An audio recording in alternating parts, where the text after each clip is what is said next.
ಪ್ರತಿಯೊಬ್ಬ ಮನುಷ್ಯ ಒಳ್ಳೆಯವರ ಅಥವಾ ಕೆಟ್ಟವರ ಎಂಬುವಂತಹ ಒಂದು ನಿರ್ಧಾರವನ್ನು ಮಾಡಬೇಕಿರುವಂತಹದ್ದು ಯಾವುದೇ ಸಂಬಂಧಿಕರಲ್ಲ, ಸ್ನೇಹಿತರಲ್ಲ, ಶತ್ರುಗಳಲ್ಲ ಅಥವಾ ಯಾವುದೇ ಜನಗಳಲ್ಲ. ಆ ನಿಮ್ಮ ಸ್ವಭಾವವನ್ನು ಗಮನಿಸಿ ನೀವು ಕೆಟ್ಟವರ ಅಥವಾ ಒಳ್ಳೆಯವರ ಎಂದು ತಿಳಿದುಕೊಳ್ಳಬಹುದಾಗಿದೆ. ಹೇಗೆಂದರೆ ಸಂಸ್ಕೃತದಲ್ಲಿ ಸುಭಾಷಿತರ ಸಹ ಎಂಬ ಒಂದು ಪುಸ್ತಕದ ಮುಖಾಂತರವಾಗಿ ಅದನ್ನು ಸುಂದರವಾಗಿ ವರ್ಣಿಸಿದ್ದಾರೆ. ಇದೇ ಆ ಪುಸ್ತಕ, ಸುಭಾಷಿತರ ಸಹ. ಉತ್ತಮೇ ಚಕ್ಷಣಂ ಕೋಪೋ ಮಧ್ಯಮೇ ಘಟಿಕಾದ್ವಯಂ ಅಧಮೇ ಸ್ವಾದಹೋರಾತ್ರಂ ಪಾಪಿಷ್ಟೇ ಮರಣಾಂತಕಃ.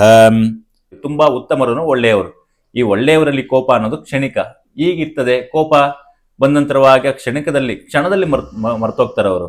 ತದನಂತರವಾಗಿ ಮಧ್ಯಮರಲ್ಲಿ ಗಳಿಗೆಯ ಕಾಲ, ಅರ್ಧ ಗಂಟೆ ಆಗಿರ್ಬೋದು, 2 ಗಂಟೆ 3 ಗಂಟೆ, ಈ ಗಳಿಗೆಗಳ ಕಾಲ ಇರ್ತದೆ ಅಷ್ಟೇ. ತದನಂತರವಾಗಿ ಈ ಕೆಟ್ಟವರಲ್ಲಿ ಕೋಪ ಅನ್ನುವಂತಹದ್ದು ದಿನಗಳ ಗಟ್ಟಲೆ ಇರ್ತದೆ. ತದನಂತರವಾಗಿ ಕೆಟ್ಟವರಲ್ಲೇ ಕೆಟ್ಟವರು ಅವರಿರ್ತಾರೆ ಗೊತ್ತಾ, ಅವರಲ್ಲಿ ಜೀವನ ಪರ್ಯಂತವಾಗಿರ್ತದೆ ಅಂತ ಈ ಸುಭಾಷಿತರ ಸಹದಲ್ಲಿ ತಿಳಿಸ್ತಾರೆ. ಹಾಗಾಗಿ ನಾವು ನಾನತ್ವವನ್ನು ಸರಿಸಿ ನಾವು ಆಲೋಚನೆ ಮಾಡಬೇಕಾಗ್ತದೆ. ನಾವು ಉತ್ತಮರ, ಮಧ್ಯಮರ, ಕೆಟ್ಟವರ ಅಥವಾ ತುಂಬಾ ಕೆಟ್ಟವರ ಅಂತ. ನೀವು ಯಾವುದು? ಕಮೆಂಟ್ ಮುಖಾಂತರವಾಗಿ ತಿಳಿಸಿ. ರಾಮ ಪ್ರತಿಯೊಬ್ಬರಿಗೂ ಒಳಿತು ಮಾಡಲಿ. ಜೈ ಶ್ರೀ ಸೀತಾರಾಮ.